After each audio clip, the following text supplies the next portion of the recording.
My name is Bob Rogers, and I have the privilege of serving as the president and CEO of Street Grace. So probably the most surprising thing I learned after joining Street Grace is that the buyers of sex and the traffickers aren't what you think they would be. I mean, they are what you would think they would be, but that's not the majority of what sex trafficking looks like. Sex trafficking in America is our children in our communities being bought and sold by members of our community. So it was a really hard realization to realize that the average buyer of sex looked a lot like me. The average trafficker could look a lot like me. They can live in my neighborhood. They can play sports where our kids play sports. They can shop at the malls and the grocery stores where we shop. They can even attend church with us. All of those are true scenarios. None of them are exclusively the scenario that you have to attack, but you have to be aware of what it looks like if you're going to have an impact and you're going to try to reduce the demand. So for us, this idea of demystifying this, taking it to a really practical level so that folks could know how to get engaged and how to meaningfully direct and guide and help influence children to help protect them and to equip them.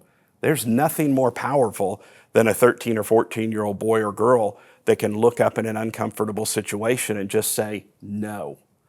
I mean, it's a simple little thing, but it's phenomenal. Traffickers are cowards. People who prey on vulnerability are cowards. People who go after our children are not everything that we think they are. They're looking for the path of least resistance. And as we equip and educate children, that is a huge step forward in eradicating the demand. Today, traffickers and groomers and exploiters look for areas of vulnerability, okay? Who amongst us doesn't know a teenager or a young person who doesn't have multiple areas of vulnerability when you're talking about identity, when you're talking about all of the things that you're dealing with in life? And so it doesn't have to be long-term areas of vulnerability. It doesn't have to be someone who has an extenuating or a problem that's existed and continues to kind of linger. It can be a momentary moment of vulnerability, especially online. When you look at how trafficking and grooming has transitioned online because it increases the level of anonymity of the bad actors, and it increases the opportunity to impact and connect with more people. So when you talk about a child, there have been stories that we've seen in the news and that you've seen in the news, even in the last few months, of people who were in a fight with their parents, and it was a good home relationship. It was healthy for the most part. And on that particular day, somebody reached out online and said, hey, your profile pic looks fantastic. And to that person in that moment of vulnerability, it began what felt like a relationship with somebody that might have been a 15-year-old boy or girl, but they weren't at all. It was a 40 or a 45 or a 50-year-old person who was just trying to identify areas of vulnerability and lean into that. Those get replayed every day. They get replayed no matter the economics, no matter the demographics, no matter what it is. Those type of things get replayed every day. Kids are interested, we adults are interested in likes and friends and online popularity and this idea that these are relationships. And so when you lean into that and people lean into that, we inadvertently create opportunities for exploitation to occur at all times. One of the things we tell parents all the time is that it's really important to be the parent, not the friend of your teenager or of your young child. It's important to be the parent, which means there are family parameters, there are personal parameters for online activities. One of the things that we did that our girls especially didn't like is that on all their social media, I opened an account and I became one of their friends. And you know, there were people that would say, what are you doing on social media? And my answer was, because I'm there, because I'm a guardian there as well. So I think it's really important that we there's not a silver bullet. And I think that's what people need to really understand. It's an effort and an awareness in this ongoing, continuing process of parenting, protecting, shepherding, guarding, knowing that there are people out there that have ill intentions.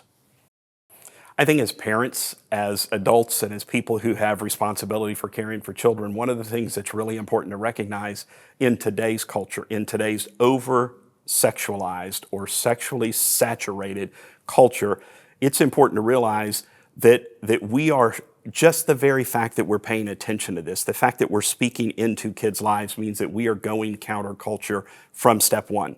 And that's a really good thing. I can't remember the name of the book, but there was a chapter in it that talks about how we are raising our sons and daughters to be porn stars in today's society. The music they listen to, the TV that they watch, the pictures, the magazines, it goes on and on and on. And that doesn't even talk about social media.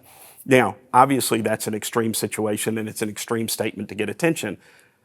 And I was annoyed with it for a few weeks until it really settled in, and I thought, there's a lot of truth to this. If you look at social media and you look at what catches the attention, if you look at today's television and movies, if you listen to the music, it can be frightening. It can be overwhelming. And here's the really cool thing, as parents and adults, we're not called to be experts on all that. Our job isn't to sit and listen and learn and watch. Our job is to be willing to have a series of awkward conversations with the kids that we have influence over. Somebody told us as a society 50 years ago that we didn't have to have conversations about sex around the family dinner table. And as adults, I think we were so excited to not have to do it that we just raised our hands and said, that's great. But kids never stop asking questions. They just started getting the answers somewhere else. And that's been painfully harmful to generations of kids. So our willingness to step into conversations, our willingness to be awkward and to be transparent with our kids at the age-appropriate levels. But the willingness to do that is more important than probably anything we can do. What children need to know is that there's a place that's safe that they can come ask questions to, that they can come and get advice, and when appropriate, that they can come and make a confession and say, here's something that we found ourselves in and I need your help. If you want to know what the most powerful thing on earth is, that's it. It's a child having somebody they can go to that understands how to protect, how to equip, and then how to guide this. We had an example of this just last week where one of our team members who was doing a leadership academy in a school system, there's a girl that walks her up to the office at the end of every weekly session that they do. Last week, 2 weeks ago, when this girl was walking her up, she said to Shanita, she said, a friend of mine is engaged in something that is inappropriate and beginning to dabble in some things that worry me. What should I do? And Shanita said, you said they were a friend, right? And she said, yeah. And she said, okay. Then if this is a friend and it's someone that you care about, all secrets aren't meant to be kept. This is a situation where you need to talk to a trusted advisor or a trusted adult at home or a family member or at school. And the next week when she went back and this young girl walked her back to the front, she said, you know what? And she said, what? She said, I told my parents, they talked to her parents, and now this person has been connected. And she actually came to me and said, thank you.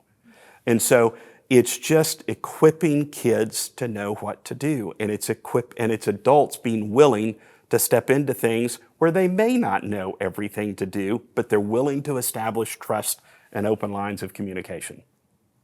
One of the things that we've come to believe and our experience has borne out is that kids, while they may not always go to a trusted adult or they may not always have an adult to go to, kids will talk to kids.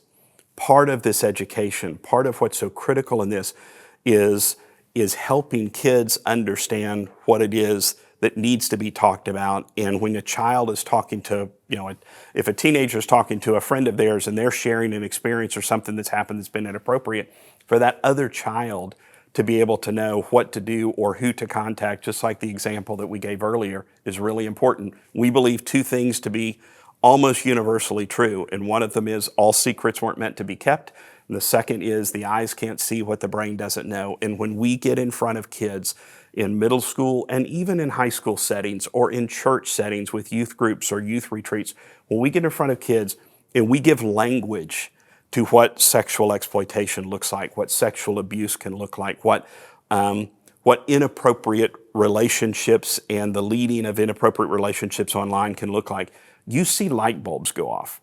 It's not because the kids didn't know it was occurring, they just didn't know what it was and they don't have a language for it. And when you give that to a child, you give a child power. You give a child the ability to lift their eyes and look someone in the eye and say, no, not me, not now, not here. And overwhelmingly, that's what it takes. Sexual exploitation, sex trafficking, they are community problems but they're not a community problem. Law enforcement has a role, but it's not a law enforcement problem. We will only win this fight. We will only be victorious in this when we view it as an inside-out solution, okay? There are things that we can all do. There are things that we all should do. But who is better equipped than the church? Who is better equipped and has more power than the Church of Jesus Christ to be able to deal with an inside-out solution, right? That is the heart of what we do. That is the heart of the mission of the Bible, of the New Testament. It's what the good news is. And so the church is so well positioned to lean into this. The church is so well positioned to take care of those that are in the community. I mean, one of the things that we use all the time is church volunteers to go into the public school systems to lead Youth Leadership Academy and the things that we're doing. So for a church it would be impossible for a church to overestimate the impact that it can have on the children in their community. And so I hope that that's what comes across in all of this. The church isn't the hindrance. The church is not the problem. The church is the solution, because the church is the only organization that deals with things from the inside out. So I hope that's encouraging, and I hope that's something that people can begin to do and think about. That is, how can I get involved? How can I find an organization in my community? How can I reach back out and get involved with the folks that are represented here in the work that you guys are doing? I just think that the answer is the church.